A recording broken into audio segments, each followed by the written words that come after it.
Well, here's a nice surprise for American workers. Your job wasn't outsourced to India, it was outsourced to Columbus and North Dakota and places like that. There's a great article today in the New York Times about outsourcing and the jobs that were all supposed to go overseas. And that was based, I remember, if you're old enough, there was a big study that came out in 2007 about, yeah, that's when the iPhone came out. We're all worried about everything changing.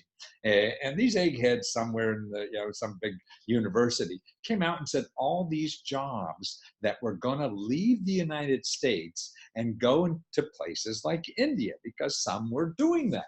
Well, okay, they identified, I think it was like, okay, the top 25 jobs, actually 26 occupations that they said were going to be highly offshoreable, like they're going to be gone. Well, of those 26, 15 of them added jobs. They didn't shrink. So those jobs, that occupation that everybody said was going to disappear by now, in the 10 years following that study, when they said they were going to disappear, they actually increased. And so they had that first tier of 25 jobs. Now the second tier, increased 1.5 million jobs. And it seems that some jobs are suited for that, and so, they went offshore.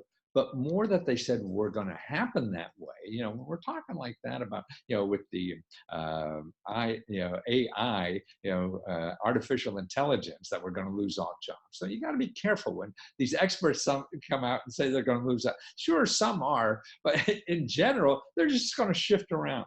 And what happens, like telemarketing. Okay, now what happens is that telemarketing business is growing in the United States. Why? One telling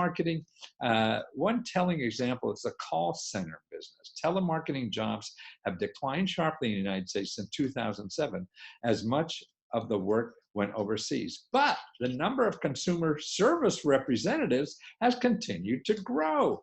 The two occupations that seem similar, but the difference in employment tends to trend may reflect both the cultural and logistical differences. Telemarketers are essentially selling products and often working from a script.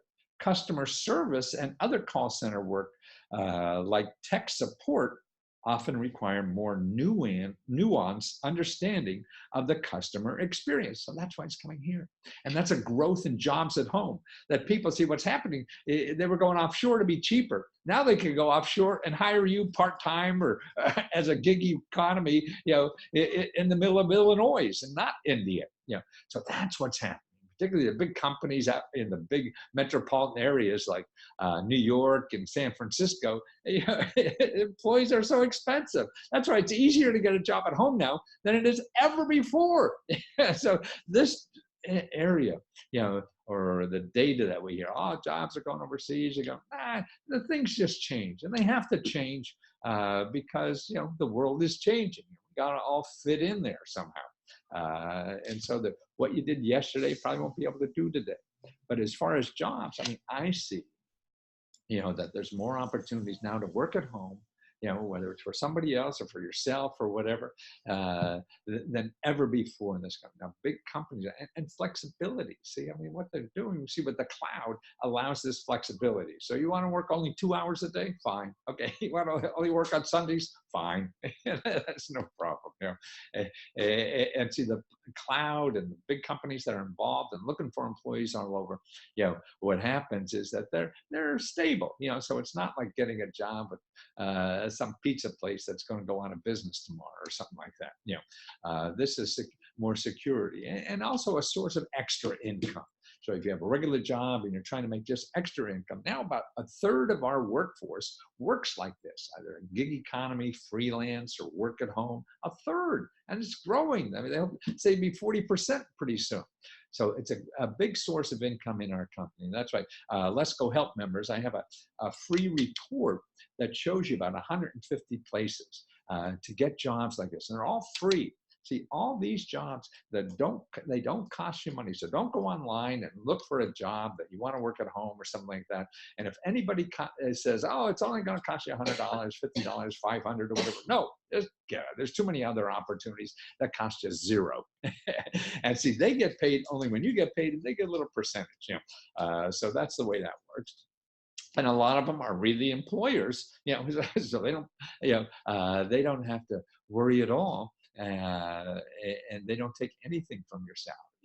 But if it's 5%, 10%, that's what you lose. But they're bringing you the business. So if you want to be a dog walker, you can do that at home. You want to be a massage therapist just for the hour or something, you can do that at home. All these kinds of things that are now available that never before. So if you're a Lesko help member, just ask me for that report. I send it to you free. I got about 30 some reports, 40, 50 now. I'm building up all the time. All little sources of income like that, that people don't know about.